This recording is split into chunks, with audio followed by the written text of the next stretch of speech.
Yo, yo, yo, what's up, everybody? Thank you for tuning in to yet again another fantastic episode of Keeping It Geekly. It's your Cape Crusader Cody, and we're hanging out with our new guest, Monty Nero. We're here to break down the Chrome Roses and everything in between. Monty, welcome to the stream. How are you doing? Yeah, really good. Good to see you, Cody. Bit tired after launching the Kickstarter yesterday, but yeah, great to be online. We have our fellow Yeti joining us over on Twitch. Lewis, how are you doing? Welcome to the stream. I really appreciate you dropping in. Had an awesome chat with Monty backstage, and I'm excited to dive into that creative process with you guys. But first and foremost, Monty, you dropped a little bit of awesome knowledge before we went live that you were involved in video game development before comics, and how did that transition happen for you? Like, what broke you away from video games and got you into creating comics? Well, I think it was the fact that with video games, you're selling like millions of copies of a game, and you're designing the character. I used to design the characters mostly, and it's such a sort of big market-focused operation that all the edges tend to get knocked off your designs and characters. And it was quite frustrating after doing it for about 15 years. I was thinking like, well, I know I'm changing characters that would be way more popular just to sort of fit some focus group or something. So the thing about focus groups is it's a bit like AI. It can only tell you what was popular in the past. It can't tell you what's going to be popular in 2 years or 3 years' time, which was basically my job. So I wanted to do comics initially because then I could just create characters exactly as I wanted, with like gnarly edges and personality and things that were a bit different. And no one can tell you to change them. That's the beauty of a comic. It's just you and an artist. When I started working in comics, I was writing and I would design the characters, but I'd work with a professional comic artist to draw the pages. And no one can tell you to change it. It's just if you two think it's good, then it's good, and then you just take it to an audience, and hopefully people buy it. And I think, what I think nowadays with comics is the more unique the personality and of what you're making, the more likely you are to find an audience. I don't think it's a good idea to sort of try and mimic like mainstream stuff. I really think it's an interesting point about focus groups only being able to predict, what's favorable in the past or maybe the present, but not in the future. I've never really considered that point of view, and I think that is an awesome way to kind of look at it as well. And to break away from video games and dive into Marvel 2080, X-Men, the Hulk, your own Death Sentence as well. What was kind of your first steps into comic? Did you have your own IP, or were you able to break into a larger publisher? Yeah, I got into it because I could see, this was in 2010, I could see that you could do your own thing and publish your own comic, and you could potentially, be successful doing that. So that was quite a big change from how things used to be in comics, where it was always a matter of having to go through Marvel or DC or some gatekeeper to sort of tell you that you're good enough to be published. So that appealed to me, just the fact that I could do my own thing, which was my main motivation at that stage in life. Just to have something creative that was exactly the way I wanted it to be. So I did that, and I did it on the basis that, okay, I don't want to lose money, but I don't expect to make any money. But as it turned out, the comic was madly popular and made good money publishing it myself. I've been publishing it for 15 years now, and recently it got collected into a hardback deluxe edition by Titan last year. So it actually worked out to be way more lucrative than I was expecting. And I think, again, that all came from just me doing exactly what I wanted and creating something that was a bit different and had a unique personality. Was it a hard pivot going from creating concept art and working in video games to script writing comics? Was that a hard pivot for you at all, or did it feel like it came more natural? No, because I've been writing in my spare time for about 6 or 7 years while I was working in computer games, and I would write screenplays and short stories and things, and enter competitions and send them, off to people online. And I won a prize in a screenwriting competition, and the prize was you got the screenplay produced. It was a short film. So that was opened a few doors, and then I just had quite a good amount of success. I sold a couple of scripts and things, and I just thought I was finding it more rewarding than the designing for computer games, just because, again, that thing of the scripts were very much just what I wanted to write, not sort of fitting what somebody else thought would be successful. A jack of all trades, film writer, script writer, video game designer. And then another awesome thing we were talking about backstage is, like, while you were writing comics, you also became an artist at that point. That's awesome. Your journey is, like, remarkable. It's very different being a comic artist to just being a designer of characters or drawing, in that way. There's so much work involved with being a comic artist. There's so many disciplines to it. The storytelling, the lighting, the design of all the props, characters, environments. It's an incredibly intensive job. So, and also at that stage, I'd never had, a professional comic script published. So I knew that to make a success of the writing, I had to focus 100% on that. So that's what I did. I just really, really worked on the writing. And I designed the characters as part of my process. Whenever I come up with a story, I'm always designing characters as part of the process of coming up with the look and the feel of the comic, because I think the feel and tone of a comic is really important. The voice of it, as it were. So what happens when I design characters is they tend to kind of start talking, and I tend to write down like little snippets of dialogue of things that I think they'll say as part of my process when I'm designing them. And then often those little snippets quickly become like some of the best scenes that will be in the comic, and you can sort of like build a scene around this kind of dialogue exchange that you've come up with while you were drawing it. Of course, a lot of it is crap, and you just cut it and forget it. But there's always some real pearls and nuggets, I think, because it just comes up in such a free and fun way. So that was how the initial genesis of Death Sentence started, where I was designing the characters, spent a lot of time designing the characters to get an original look and feel to them. And then eventually came up with enough dialogue to start putting together sort of 10 pages that would kind of give me the same kind of unique, dirty kind of a weird feeling that the art was giving me. So that was really the aim with the initial scripts, was to sort of try and make it as original as the art was kind of feeling. So Chrome Roses also has really interesting interiors and designs to it. Where does Chrome Roses fit into the story with Death Sentence? Yeah, initially I started thinking of this as maybe like a kind of Death Sentence in the future kind of story. But very quickly I realized I had so many original ideas for this cyberpunk world, and so many kind of concepts for characters that I jotted down over the years that would fit into my cyberpunk world.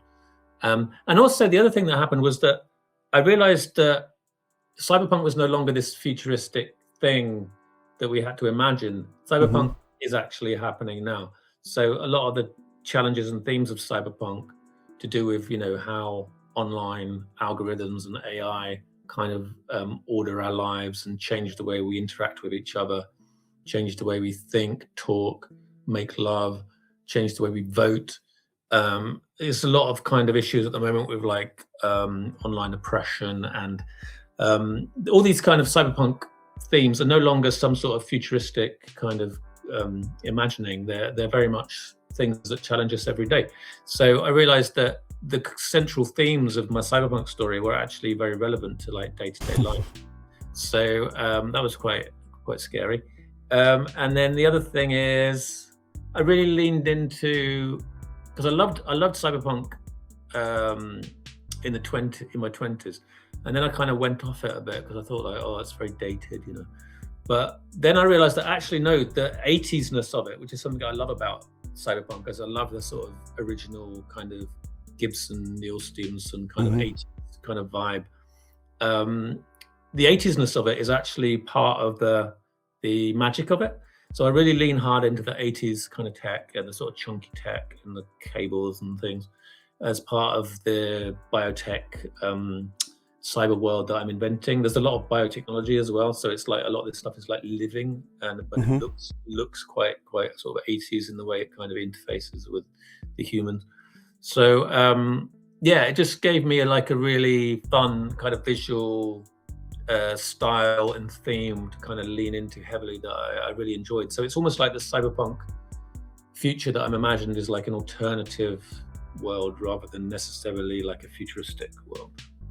And I love talking about how it's almost like a cyberpunk society now. I mean, we're very much heading into like a dystopian future. Well, we got those data centers like ruining all of our water sources. Like it's happening very quickly at a very rapid pace. It is a very scary situation. And yeah, but I love the grittiness of cyberpunk. You know, I love that the 80s feel. Like Blade Runner, the old school Blade Runner was such an awesome film. Can we talk about what went into designing the characters and interiors for Chrome Roses? You know, how did that process look for you? Is this done digitally or did you do it traditional? Yeah, it all came about, well, a lot of different factors kind of coincided. The one of the elements I wanted to heavily include was the detective element, the shadowy film noir. A lot of cyberpunk, you know, Blade Runner and a lot of early cyberpunk writing is influenced by film noir and detective kind of fiction. It's quite hard-boiled. So I wanted to get that heavy shadows, blacks, you know, that sort of detective mystery kind of misty kind of feel to it all. So that was really key. Obviously I love Blade Runner. I wanted to get that kind of vibe into it, but you can't just do Blade Runner because it's just very boring and it's been done hundreds of times. So the key for me was to find things that were new that I could add to all that. And then around that time, I also decided to kind of give up drawing digitally because I was fed up with the homogenization of it. It seemed like every time there was a new tool, it just made the art kind of more automatic and more like the end result would look like 100 other artists' work. So I was kind of just, and the whole sort of just sitting at a computer, I was really fed up with that. So I really wanted to get back to like the fun and the self-expression of trying to find my own personality in all this kind of artwork and these kind of genres. So I think key to that is drawing with a pencil and a pen on paper because it's just so much more expressive. It's like handwriting. Yeah. So it gives my art a cohesion and a personality that it wouldn't have if it was digital. So the other thing was I was in a really serious car crash. So it was like a 70-mile-an-hour smash and span across like 4 lanes of the motorway. Oh my God. And when I eventually got home from that, I was quite sort of traumatized. And what I found almost without thinking about it, you know, and like everybody, I had loads of things that I should be getting on with, but I just found myself drawing this very detailed cyberpunk city and these very detailed cyberpunk characters and worlds and gadgets. Because I could just sit there and doodle away, lost in my own head for hours and hours. And at the time I was dealing with some very stressful insurance phone calls with some absolute assholes online. And that would totally stress me out because, you know, they wouldn't pay out so I could get a new car and all this kind of crap. So every day I'd sort of go back and sort of just draw to calm myself down. And by the time I kind of got through that period, I had loads of cyberpunk art and it was all like really good. And I thought this is actually like way more interesting than the other project I was going to do. So I thought like I should really just do the cyberpunk book next because this is like really looks like something special. So finding an original art style was important because cyberpunk a lot of cyberpunk comics look quite similar. So it's that hand drawn. It's all done in blacks and greys and white, with, like you say, the flashes of cyber blue to sort of highlight, important parts of the story or the storytelling or the characters. So yeah, developing all that, it was just really fun, and I thought, like, yeah, this actually looks. If I saw this, I'd think, wow, that looks cool.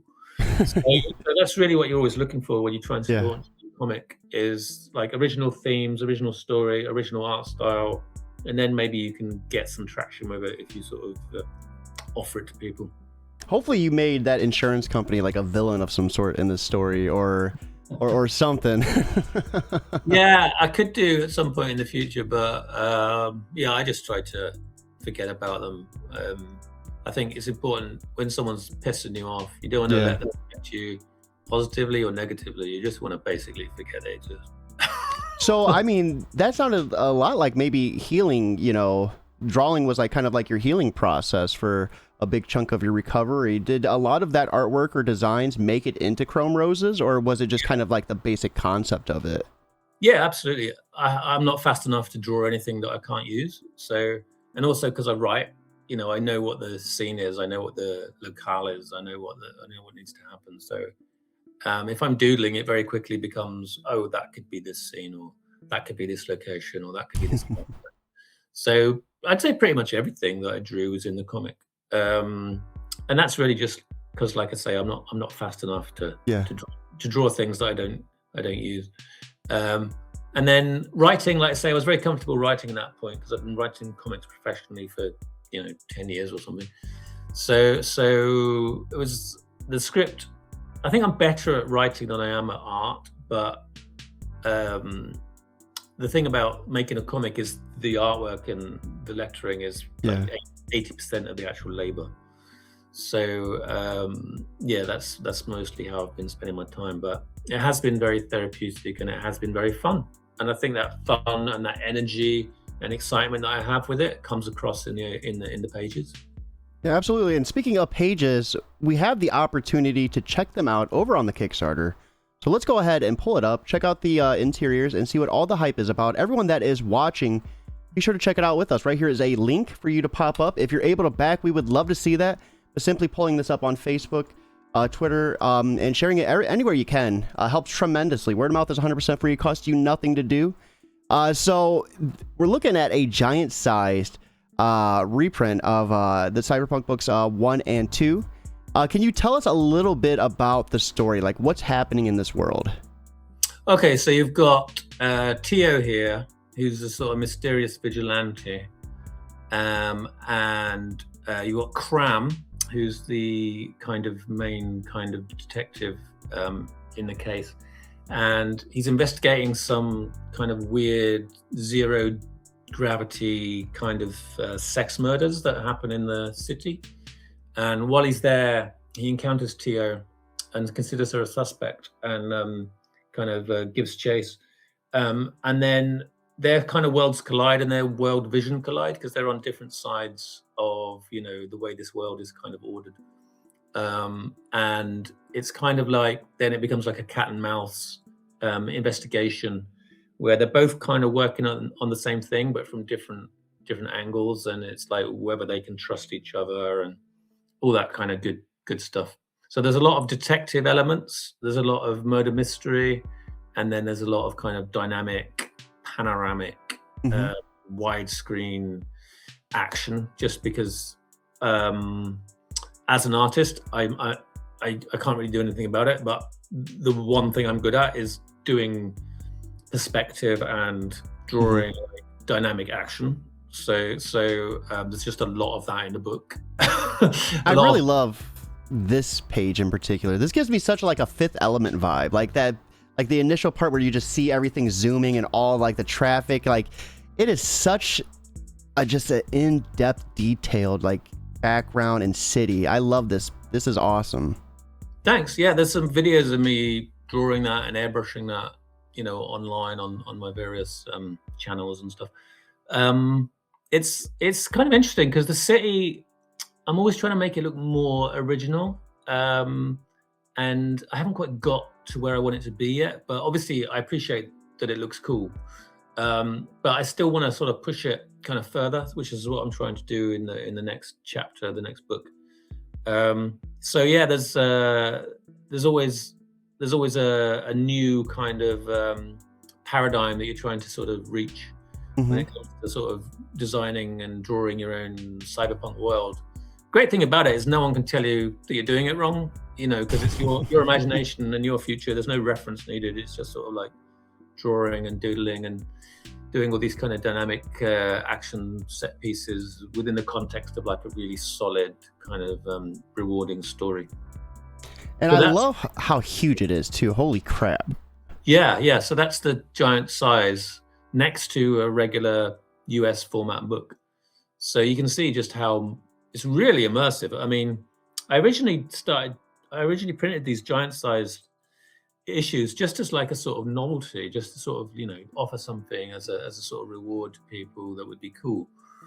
But as soon as I got one, I was like, wow, this is amazing. This is really cool. And like when I showed it to people at Comic Cons, because I've got a bunch of test printings done, they would lose their minds over them, and it was like more popular than the regular book. So I thought, okay, well, I'll see if there's actually interest in printing more of these, which is the whole reason for this current giant size campaign. Is it just seems to really suit my art, because my art's so detailed and widescreen and panoramic.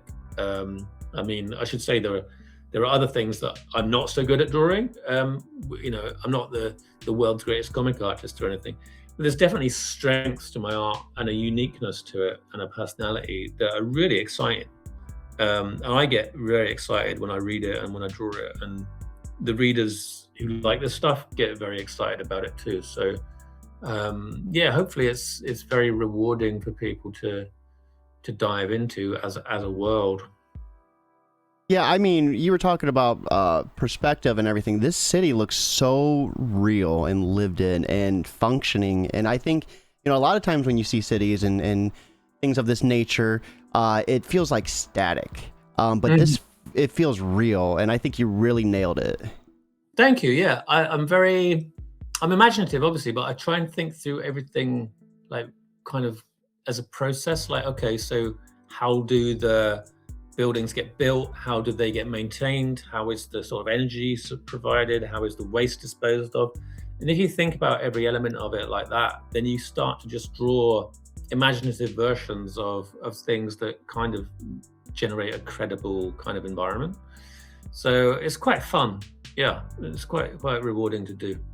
So right here are some of the sample pages of this story, and I think these interiors are gorgeous. The gray with the black, and then the hints of that lightsaber-esque blue. It's just a phenomenal.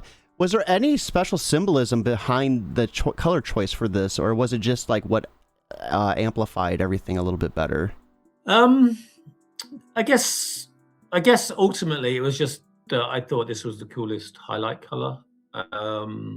I'm actually doing a short 10-page story as part of the next book, because the book is made up of chapters that form like individual short stories. So it's a bit like Hellboy, where you can read like short stories, but they all kind of build towards a bigger narrative. So there's like always like a main narrative that's ongoing, and then there's sort of you get a character, or what would normally just be like, oh, there's a sequence of the story that now involves this character. But I tend to just say, all right, I'm just going to do like a sort of 10-page story about this character that then fits in with the other story. So it all kind of builds. And I've done that with using red as the highlight color rather than blue, to differentiate that timeline and that story. And the thing I found with the highlight colors is the key to it is to really be minimalistic with it. Yeah. First started doing it, started putting the sort of blues kind of everywhere, and it just kind of becomes too much and it becomes kind of meaningless. So I had to sort of like redo that and just really kind of concentrate. Okay, I only want to put these blues where I really want to lead the eye, for either storytelling reasons or to sort of highlight some important part of the city or the world that's going to be important kind of later. So it's all done with like Posca pens and Copics. So I just happened to find that shade of blue that I could get in both those types of pen. So then it becomes very easy to sort of add it anywhere on the artwork. And the way you get it to glow, that is awesome. Like I love knowing that this is done traditionally, and I think that makes it even better, because I feel like the glowing effect's like one of the harder things to do in a traditional manner. Yeah, I mean, the airbrush helps with that, but also it's a lot to do with contrast. So it's like when the famous story about the sort of 17th century kind of textile merchants in Great Britain who were sent to China to sort of discover how they managed to make their colors so glowing when they were dyeing things. And it was nothing to do with the colors. It was just to do with the juxtaposition of which colors were put against which other colors, which would make them seem like they were glowing. So there was no magic dye, and there is no magic color or magic glow that you can add to anything. It's really just about the light and shade and the darkness and the light. It's very much worked out as light and shade, and where the shadows are going to be, and where the highlights and the lighting is coming from, which again plays to my strengths, because I'm not actually very good at coloring. so I think, like, why not just do what I can do, which is I'm good at shading. I'm good at understanding the 3D forms of things, and I can do light and shade very well, and cast a shadow kind of just using my imagination and some rulers and things. So it just plays, the whole comic basically just plays to all my strengths. It's things I love writing, things I love drawing, and themes that I'm really interested in or concerned by that kind of make up the comic. We have our friend Louise saying, wow, that's 4 times bigger, when talking about the comparison of the giant size compared to the regular print. Yeah, this is huge. Is this, you were talking about that short story with the red highlights. Is this part of it, or was this just... Yeah, that's the first glimpse of this new character, who will be important in the whole narrative of the trilogy. But it was kind of, I don't know, that's the joy of doing your own comic. I was just drawing it, and I was thinking, like, you know what? I'm going to do this story with red instead of blue, and it looks really cool, and it's a little bit different, and I think people will dig the contrast. At the moment, 90% of the trilogy has all been done with the blues, but this character is important. So yeah, it'd be interesting to see what happens when they're both in the same story at the same time, because I don't think doing blue and red on the same page is a good idea. So I'm a sucker for like armor with capes. I don't know what it is, but anytime it's like an armor suit or an android with like a cape, I love it. Yeah, and of course all these kind of wispy capes and straps and fur and all this stuff is things that are really hard to do in computer games because of the physics collision and the amount of energy you have to spend on the physics, making it all look credible. So I love drawing stuff like this where no coder can tell me that we can't do it. So we're going to take a look at some of the rewards here. You can get digital giant size Cyberpunk broadsheet 1 and 2 for about $18 US. We're going to go ahead and I'll just translate that to you guys for the bald eagle dollar. The American mind goes wild anytime it's a totally different number. So early bird special, is that still active right now, or is that... Yeah, that's still active. Yeah, you can just get those if you're quick. Yep, so you can get the early bird special for about $49. 8 digital books, over 600 pages of story, 3 acclaimed death sentence graphic novels, a whole slew of work right here. And then, so death sentence ties into Chrome Roses, or is it just kind of like... No, I'd say it's spiritually and tonally very similar, but no, they're separate. Okay. Yeah. So you can get an early bird giant Cyberpunk broadsheet trilogy for about $63. Get all 3 giant size broadsheets and save a little bit off the price too. So what does shipping look like for anyone outside of the UK? It's really cheap because I've got a warehouse in Texas where I store all the books, and so there'll be shipping to anyone in the USA from Texas. And as I've been doing this for a while, there's a lot of books that are already in the warehouse.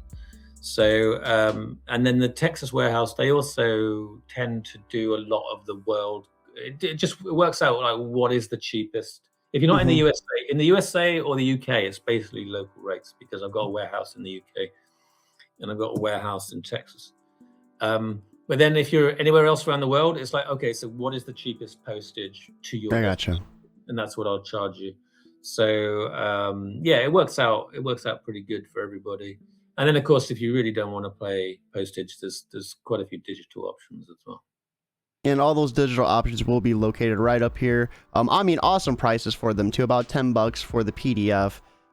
For book 2, book 1 and 2, about 18. So awesome prices on those digital.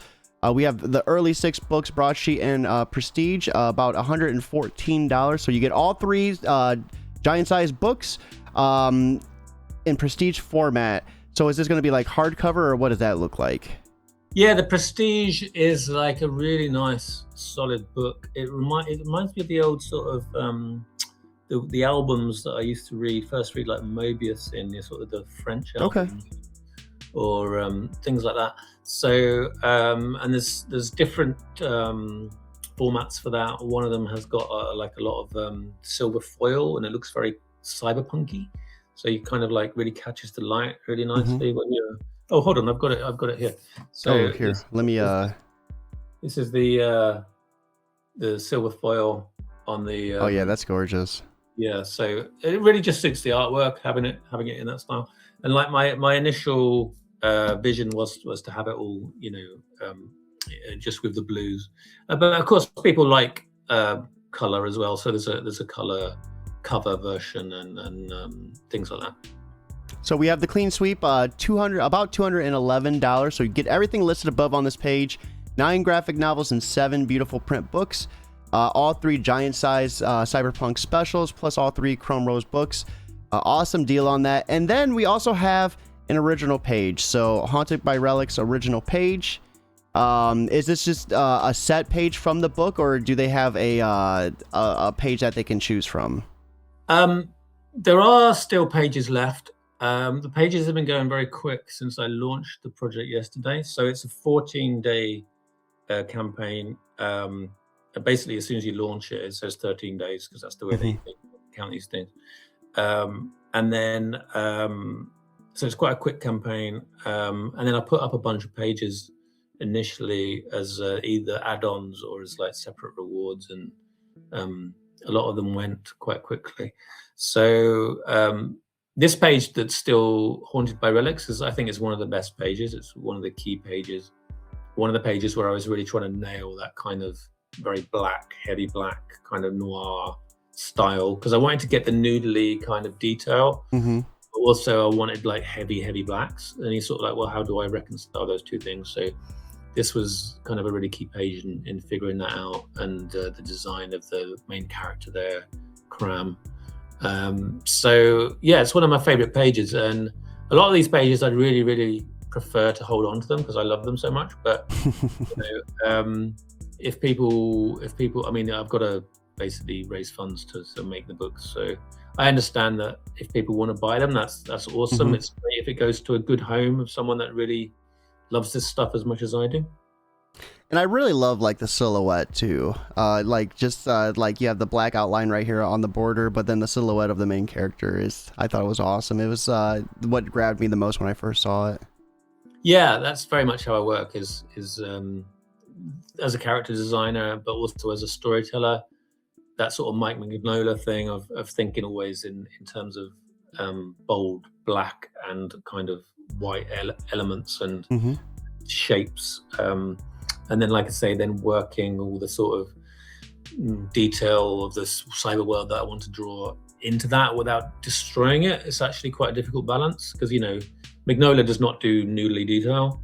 And like Mobius does not do like heavy blacks, So yeah, I guess it's part of what makes it uniquely my style is that I'm comfortable kind of doing all these things.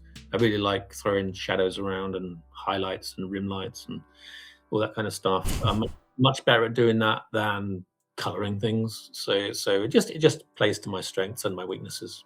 I really love how detailed the backgrounds are too. Every single page and panel is incredibly detailed and would look remarkable in giant-sized format. For anyone who might be on the fence about backing the campaign, what would you like to say to them to kind of push them over that hump? Just that it's a fantastic world to dive into. The thing about my stuff, since I've been making comics in 2010, is it's got a lot of integrity, and it's just a really rewarding, deep experience to sort of dive into this world. It's not one of those comics where it looks great, but there's not really much going on under the hood. You know, the characterizations are rewarding and fun and very sort of lively. And even though the comic looks dark, a lot of the dialogue will be funny and make you laugh, just because I find that in the darkest moments, that's when most of my friends are kind of making a lot of black humor jokes or being funny. You know? It's just part of life. So you just try and reflect everyone's kind of experience of dealing with these kind of issues that are happening in a cyberpunk future that is visually very different to our own, but thematically, I think a lot of us will recognize the problems that we're facing in the comic and in the real world. Absolutely. So I know this is your first time on the show, but I always love wrapping things up with just 2 questions. And that is a little bit of advice from you and what you're up to outside of creating, you know, just what you're consuming in terms of books, TV shows, and anything else. So for the writer out there looking to add a voice or adding tone to their story, you know, we were talking about that earlier. What would be your biggest piece of advice to help them achieve that? Oh, you got to lean into whatever your weirdnesses are, your weird idiosyncrasies, your personality. What is uniquely you? What can you bring to something that no one else can bring? That's really the key to creating an original, interesting work. I mean, I love cyberpunk. I love Blade Runner. I love detective films, and books. But if all I was doing was like mimicking that, it would be very boring. Mm-hmm. So I didn't start making this until I'd figured out exactly what of my own kind of weird interests and personality I could inject into it to make it kind of original. And I think that's why my stuff has always sold, is because it's always like a little bit different to anything else that's out there, while still being, you know, very sort of marketable. So yeah, it's a difficult balance. Awesome advice there. So Monty, what are you up to outside of creating? You know, what TV shows are you watching? What books are you reading? Is there any other, you know, comics that you're checking out at this time?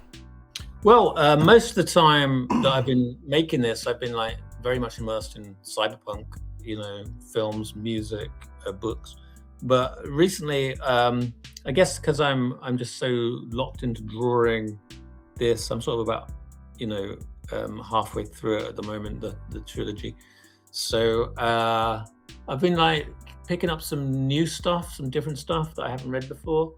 Like I was reading some Chekhov for the first time last week, which I've never read before, which was actually a lot more accessible than I was expecting. It was basically kind of like a Russian love story. Mm-hmm. And all very grim and totalitarian sort of background to it, which was, I guess I could take something from that.